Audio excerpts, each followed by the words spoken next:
Have you ever looked into the eyes of a woman who has nothing left to prove?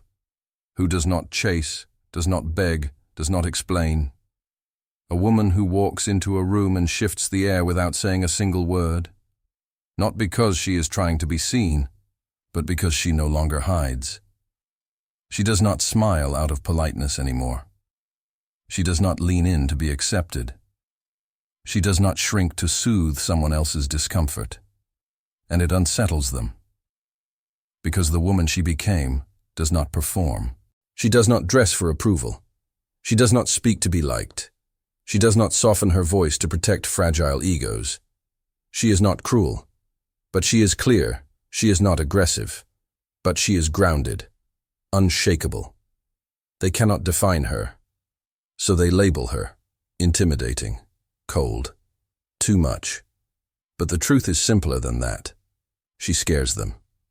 Not because she is dangerous, but because she is free. And nothing terrifies the world more than a woman who belongs only to herself. A woman who no longer flinches, no longer waits, no longer molds herself to be manageable. She no longer serves systems that fed off her silence. She no longer makes herself small to stay close to someone else's love. Because now she loves herself more than she fears their absence. And they do not know what to do with that kind of woman, because they cannot control her. They cannot confuse her. They cannot make her feel less just to feel more. Carl Jung once said, "There is no coming to consciousness without pain." She walked through that pain. She sat with her shadows. She buried the version of herself who lived on approval and apology. And what rose in her place was not just a woman. It was a force, silent, certain, sacred. Now they whisper about her, because she does not respond to chaos, because she does not engage with manipulation, because she no longer carries guilt for being whole. They are not used to that. They are used to women who bend, who overextend, who perform peace while choking on compromise. But she stopped performing. And that alone makes her dangerous. She does not wish to dominate, only to be. And being, for her, means being everything she once buried. Her truth, her rage, her softness, her clarity, all of it. Now she walks not with a desire to be seen, but with the knowing that she sees herself. And when a woman sees herself, really sees herself, the world cannot look at her the same way again, and so they fear her, because she reminds them of the parts of themselves they abandoned, because she does not chase love, she attracts it, from the depths, from alignment, from self-respect. But here is what most will never understand. She did not become this way overnight. She had to break. She had to be broken. Again and again, until there was nothing left to protect but her truth. And that truth, that radiant, untamed, unapologetic truth, that is what terrifies them the most. Because it cannot be bought. It cannot be seduced. It cannot be silenced. The woman she became is a mirror. And most people are not ready to see their reflection in someone who no longer needs their permission to exist. She is not looking for safety anymore. She is the storm and the calm that follows. And when she speaks now, her voice does not tremble. It echoes. She does not raise it, but it resonates like something ancient waking. Not because she wants to be heard, but because she no longer fears what happens if she is. The woman she became scares them because she is no longer afraid to lose anything that costs her her peace. She does not fight to be chosen. She chooses herself, her silence, her depth, her becoming, and that, more than anything, is what they never saw coming. But we have not yet seen what she will do next, because the woman who has awakened to herself is just beginning to rise. And the story of what she had to survive to get here, that is what comes next. She was not always this grounded. She was not always this clear. She was not always this still. She once bled for love, bent for validation, fell into silence just to be accepted. What happened to her before she became this? What pain did she carry? What betrayals did she endure? What illusions did she break to arrive at this place of dangerous stillness? That is where we go next. Are you ready to see what she had to endure to become this woman? She didn't begin with power. She began with pain. Before she became a woman who could walk away, she was a girl who begged to be chosen. Before she carried silence like a crown, she carried it like a wound. There was a time when her entire world was built around one question. What must I become so they will stay? And so she became what was never truly hers. The pleasing, the forgiving, the understanding, the soft, the small. She learned to listen before she spoke, to smile even when it hurt, to hide her knowing because her truth made others uncomfortable. She became a master of adaptation, a mirror to others' needs, a shapeshifter in the name of love. Not because she was weak, but because she was told that being loved required performance. And so, she learned to disappear in plain sight.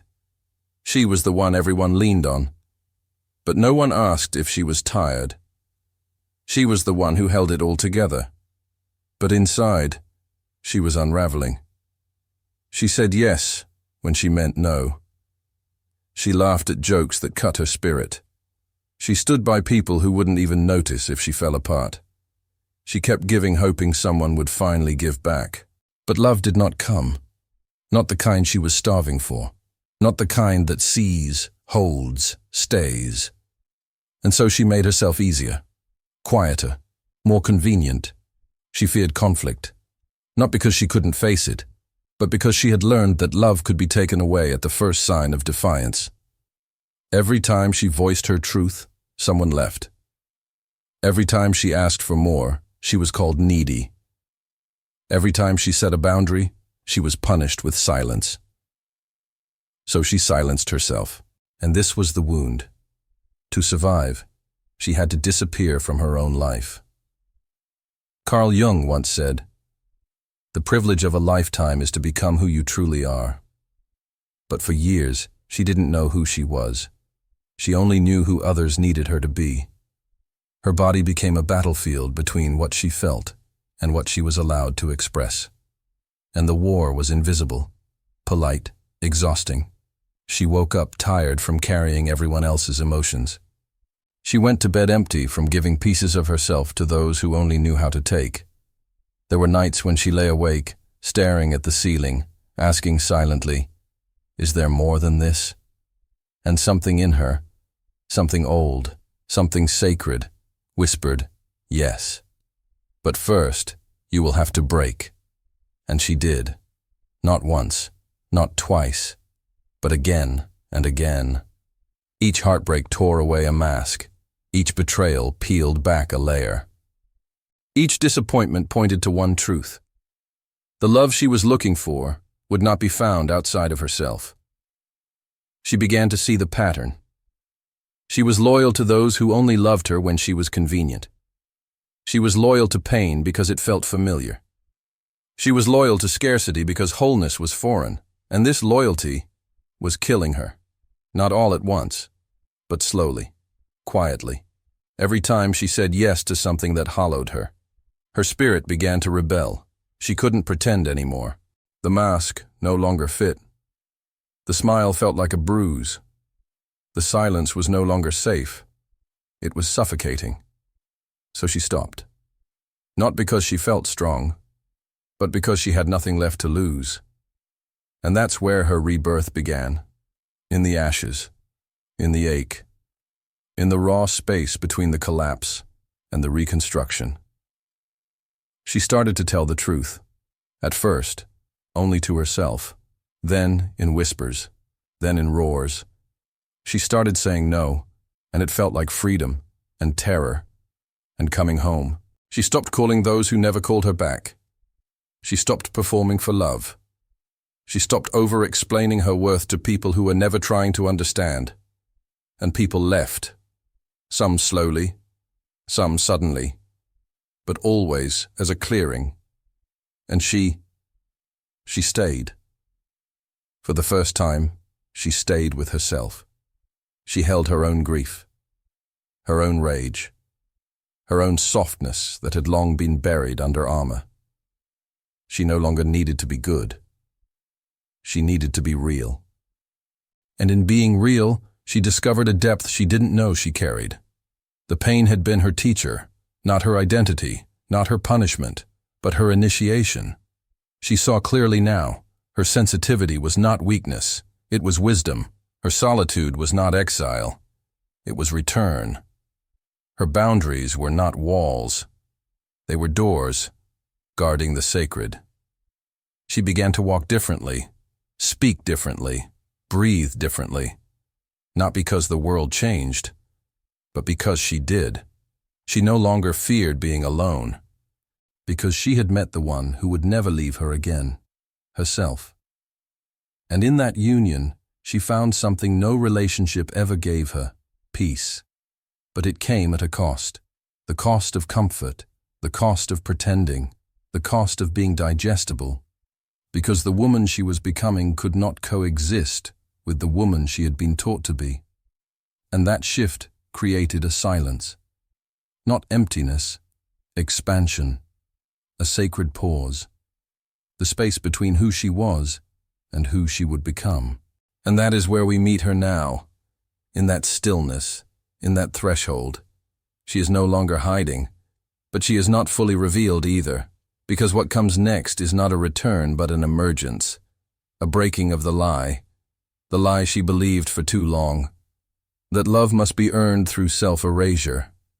That will be the next truth to fall.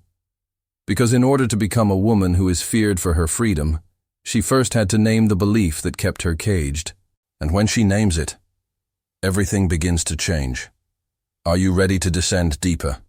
The lie she buried to become free. It did not unravel all at once.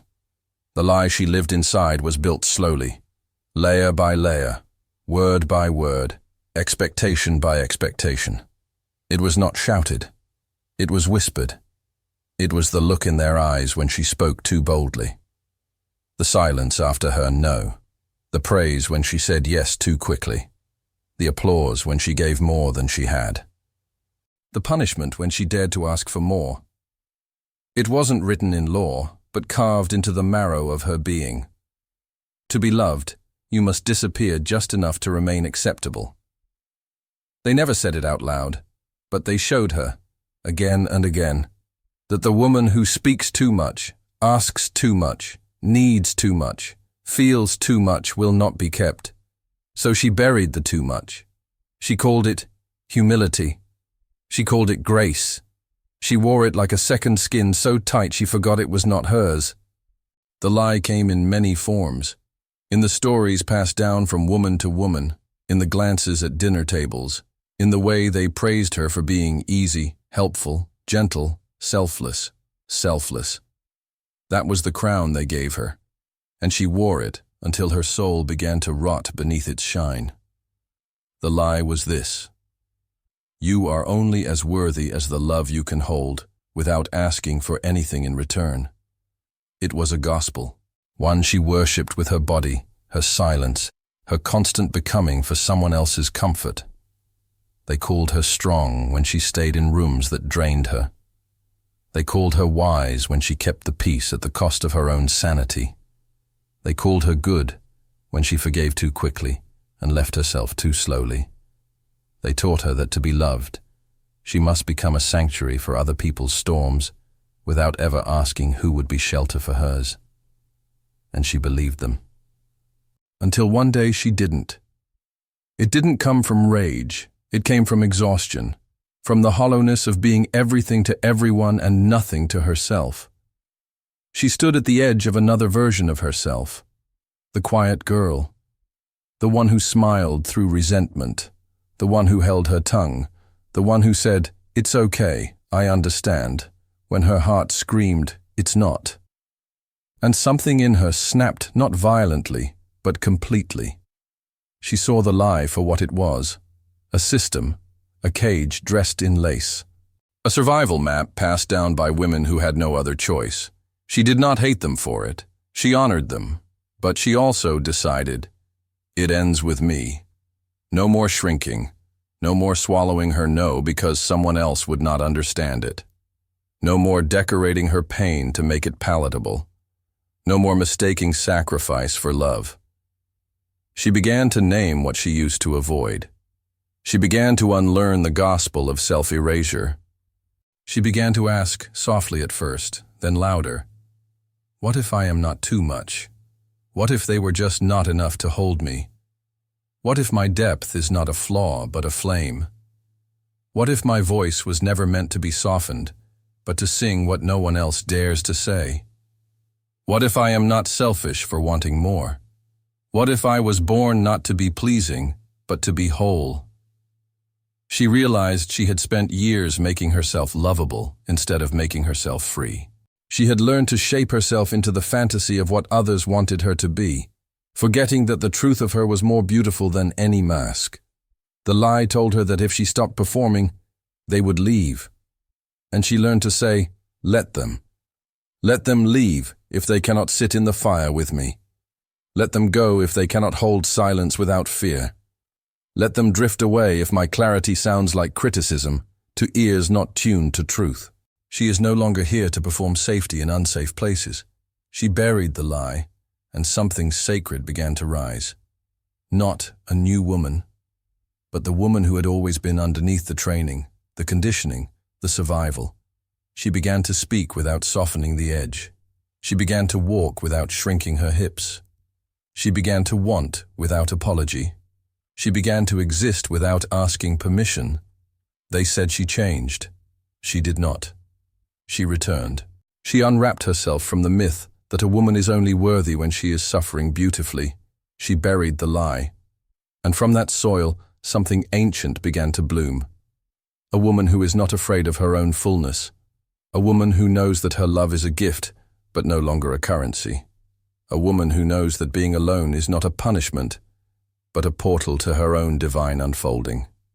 She no longer waits to be chosen. She chooses. Not with bitterness, but with sovereignty.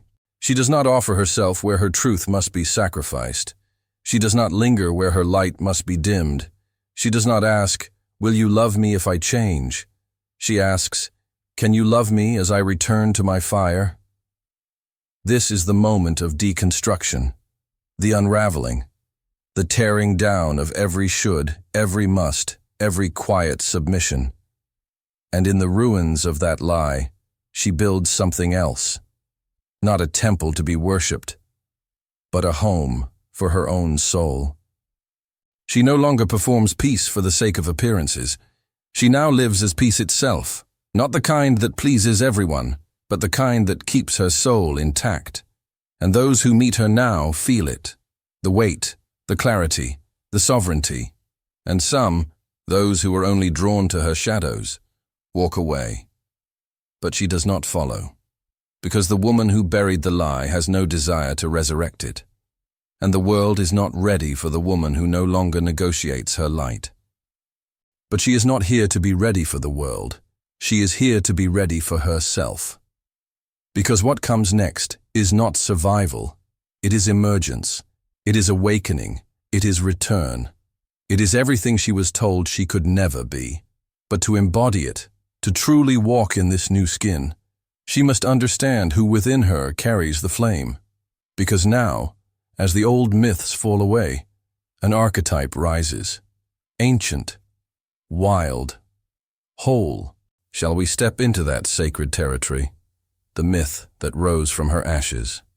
In the silence that followed her rupture, she did not rush to rebuild. She did not run toward light. She did not mask the ache with distraction. She stayed, in the ashes, in the questions, in the echo of all she had been. Because some transformations do not happen through force, they arrive through remembering. And in that remembering, she met herself. Not the self she had performed, but the one buried beneath the roles. Carl Jung once wrote, "Who looks outside, dreams. Who looks inside, awakens." She had looked outside for years, for mirrors, for direction, for safety, for permission.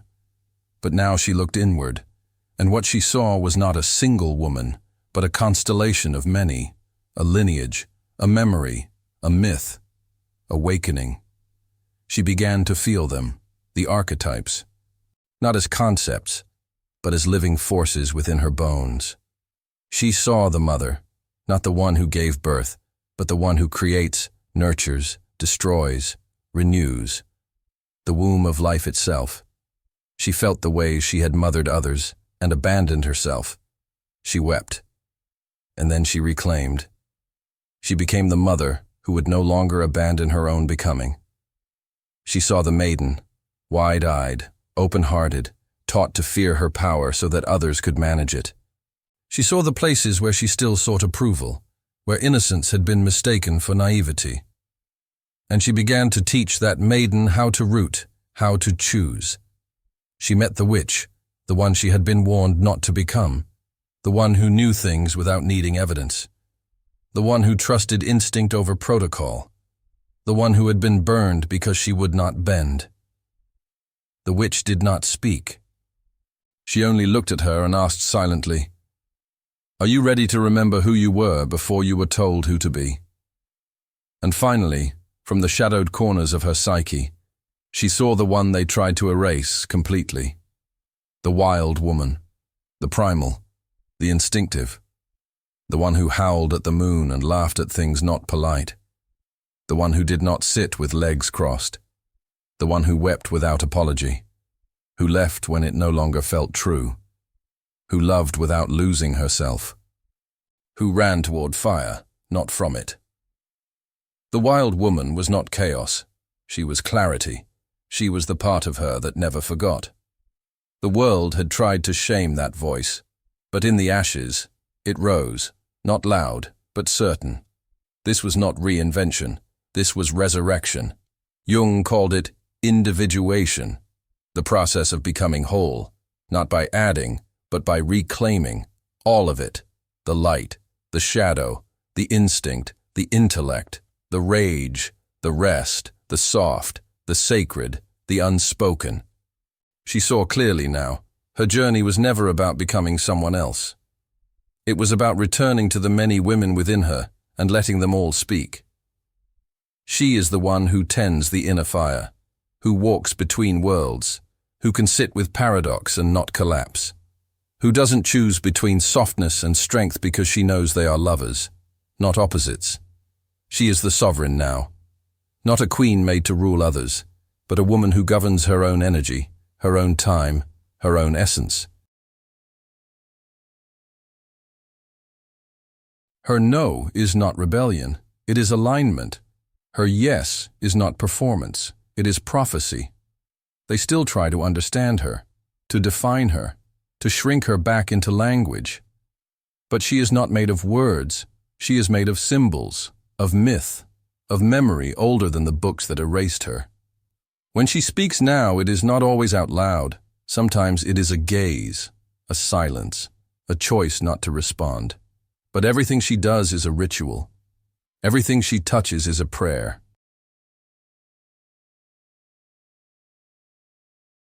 She no longer asks, "Do they understand me?" She asks, "Am I betraying myself to be understood?" Because now she knows, to live fully, she must live mythically. Not in fantasy, but in depth, with archetypes guiding her not from above, but from within. And there are still days when she doubts, still moments when the girl in her reaches for approval, still echoes of old identities. But now she listens, and then she returns to the center, to the knowing, to the breath, to the body that remembers what the mind forgets. She is not free because life is easy. She is free because she no longer hides from it. She no longer abandons herself to be chosen. She chooses. She chooses every day to walk with the women inside her, to honor the myth that speaks through her hands, her silence, her becoming. And what scares them now is not her fire, it is her calm, because they sense that within her silence a world is being rebuilt, and she will not ask for permission to birth it. But something stirs now, because she is not meant to stay in the cave, not forever. She has remembered who she is, but remembering is not the end. Embodiment is what comes next. The world is not ready for her because it was never built to hold women like her. But she is not here to fit the world. She is here to change it. Are you ready to see what happens when a woman like this steps fully into her power? She did not rise to be seen. She rose because it was time. It was not a moment of triumph. It was not loud. There were no witnesses, no clapping hands, no grand turning point.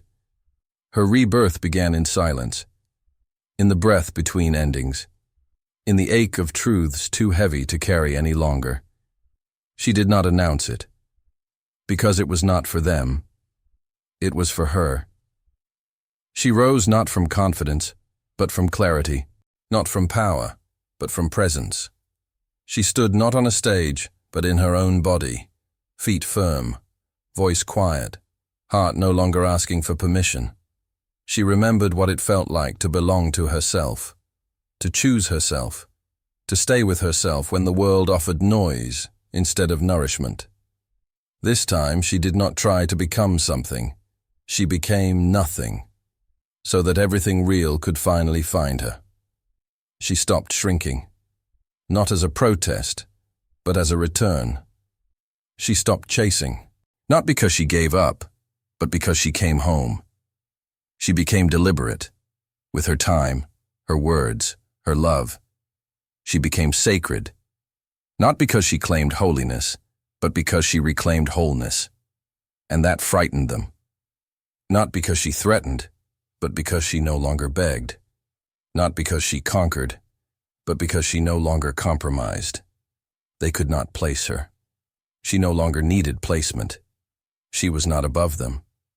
She was beyond the need to prove. They used to admire her resilience until it came with boundaries.